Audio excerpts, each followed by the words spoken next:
Según expertos de la UNAM y Agua Capital, prevenir la crisis del agua exige una inversión de 97,000 millones de pesos hasta el año 2040.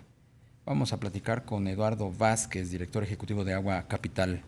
Eduardo, ¿cómo estás? Buenas tardes. Te saludamos Rogelio Varela y Darío Celis. Darío, Rogelio, buenas tardes. Qué gusto estar de nuevo con ustedes. Efectivamente, para comentar de un tema tan importante que desafortunadamente desde la última vez que tuvimos oportunidad de intercambiar puntos de vista con ustedes y la audiencia, como es bien sabido y evidente, el problema se ha ido incrementando. Estos 97,000 millones de pesos son de aquí o los requerimientos de aquí hasta el año 2040 Así es importante o comentar son que anuales. sí, sería 2040, pero es importante comentar que son adicionales a los montos ya asignados en la actualidad a los operadores de agua y las autoridades correspondientes, tanto en la Ciudad de México como en el Estado de México. Estamos pensando en la Comisión Estatal de Agua del Estado de México, en la Comisión Nacional del Agua a través del organismo de Cuenca del Valle de México y el Sistema de Aguas de la Ciudad de México.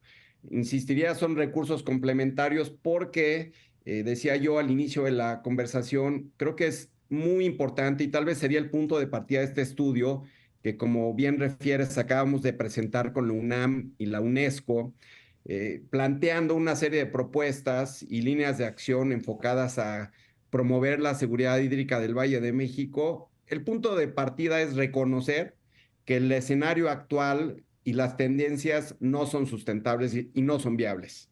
Y a partir de ahí detonar una serie de acciones y soluciones concretas, justamente aparejadas de rangos de inversión significativos que permitan atender el problema y llegar a puntos de mayor equilibrio a los que tenemos actualmente. Claro.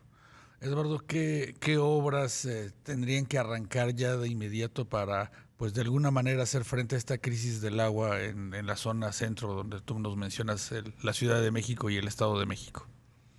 Así es, creo que es un portafolio amplio de acciones. Es importante recordar que para atender este gran reto no hay una sola línea de acción ni una sola solución. Me parece que a partir del diagnóstico que estamos reflejando en el documento, se dejan ver líneas de acción enfocadas, por ejemplo, a la reducción y mitigación de fugas. Debemos recordar que nada más en la Ciudad de México se pierde entre fugas y agua no contabilizada alrededor del 50% del agua en la red pública primaria y secundaria. Así que cada porcentaje de agua que se recupera y se mitiga de las fugas, evidentemente representa un porcentaje adicional que permite dar cobertura a las personas y por supuesto a los distintos usos del sector productivo, la provisión de servicios y la producción de bienes. Por otro lado, también es muy importante habilitar sistemas de medición y verificación que permitan con las nuevas tecnologías que ya existen monitorear de manera adecuada los consumos de los distintos usuarios, cuáles son los volúmenes, que a su vez esto por supuesto se refleja en tarifas que deben de ser cubiertas para que el organismo operador o los prestadores del servicio tengan recursos suficientes para prestar un servicio con un enfoque a la eficiencia. También modelos que permitan promover prácticas de un debido tratamiento del agua y especialmente promover modelos de reuso, una perspectiva de economía circular del agua que prácticamente es inexistente en la región. Nada más en la Ciudad de México se trata y se reutiliza el 12% del agua. La gran mayoría es expulsada hacia el Valle de Hidalgo y se tenía al Valle del Mezquital, que está en el estado de Hidalgo, y tendríamos que retener cantidades significativas de esa agua para los múltiples usos y necesidades que tenemos en esta localidad.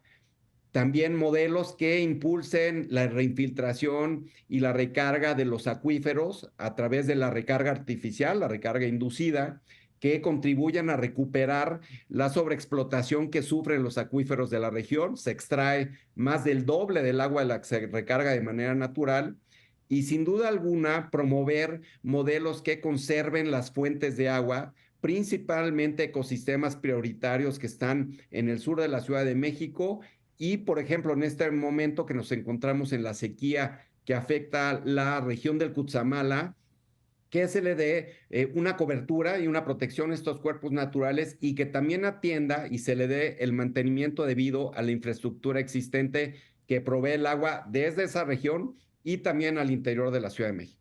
Eduardo, ¿hay un cálculo, algún dato, cifra que arroje luz sobre lo que se podría ahorrar simplemente con la reparación de las fugas que hay en la Ciudad de México? En términos de montos económicos, creo que ese es uno de los grandes retos de producción de información. No se tiene un dato puntual y concreto, sino meras aproximaciones y estimaciones.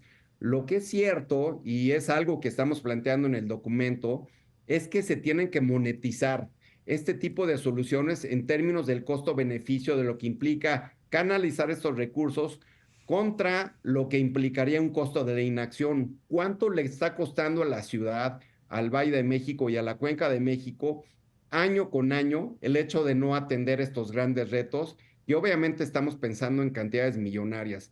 Pero sin eso es difícil que los propios financieros, los secretarios de finanzas, los planeadores puedan entender por qué es tan importante invertir esta cantidad de recursos en un aspecto tan esencial y significativo como es una adecuada gestión del agua, porque recordemos que el fenómeno del cambio climático está profundizando estos problemas y ya las sequías no son estacionales, sino que se están presentando año con año, no solo en el Valle de México. Recordemos que el año pasado estábamos hablando de Monterrey, hace 2 años de Chihuahua, hace 3 años de Baja California, y prácticamente ninguna región y localidad está ajena a este problema.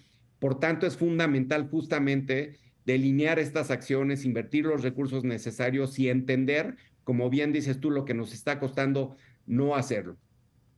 Oye, Eduardo, ¿y cómo financiar pues esta cantidad que nos mencionas, pues que es considerable, sobre todo a la luz de pues gobiernos que tanto en lo federal o en lo local pues tendrían cierta estrechez?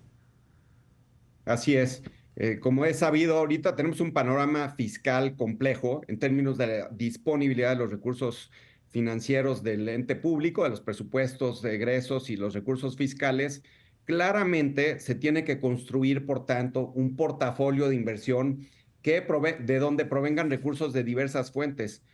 Dadas las necesidades, dado el alcance del problema, nunca van a ser suficientes los recursos públicos y se tienen que canalizar o abrir esquemas que permitan el flujo de recursos privados, de la cooperación internacional y con ello construir estos portafolios robustos que permitan tener los recursos necesarios para atender la gran cantidad de retos con un tema complementario. Creo que aquí entra en juego y es sumamente relevante un tema que ustedes han reflexionado anteriormente y puesto sobre la mesa, el valor económico del agua. ¿Por qué es importante darle esta dimensión económica a un recurso finito, un recurso que cada vez más es más escaso? ¿Y por qué se requieren canalizar esos recursos? Porque en realidad lo que cuesta es la prestación del servicio, desde la extracción del agua, su almacenamiento, el traslado a los distintos usuarios, sus debidos procesos de potabilización, de tratamiento, el esquema de reuso que yo consideraba anteriormente. Todo eso cuesta recursos significativos. Y si no se pagan las tarifas, si no se establecen precios y tarifas a precios reales, por supuesto considerando los subsidios que sean eficientes, atendiendo a la población que verdaderamente no tiene los recursos para cubrir estas cuotas, de otra manera va a ser muy difícil. Insistiría sumado con recursos complementarios a los públicos.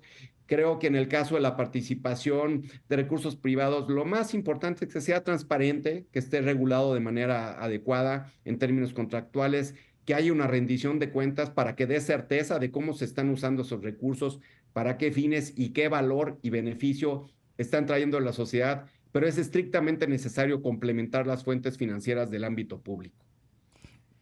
Pues Eduardo Vázquez, director ejecutivo de Agua Capital, te agradecemos mucho el haber podido platicar contigo. Al contrario, gracias a ustedes, siempre atento, y al auditorio de compartir estos datos e información que es particularmente relevante. Es un tema que va a seguir en curso. Hasta el mes de mayo, junio, vamos a estar viviendo una situación cada vez más compleja y es importante entender que las soluciones de fondo se tienen que tomar hoy, por más difíciles que suenen, porque el peor escenario que podemos entender y visualizar es uno donde no se tomen decisiones, por cierto, ajenas a criterios y a fines políticos. Creo que este tema es un tema de largo plazo que va más allá de alguna elección y las decisiones se tienen que tomar con un sentido técnico, científico y financiero adecuado. Buenas tardes y muchas gracias nuevamente. Muchísimas gracias por la oportunidad. No, gracias a ti. ¿Quieres comentar?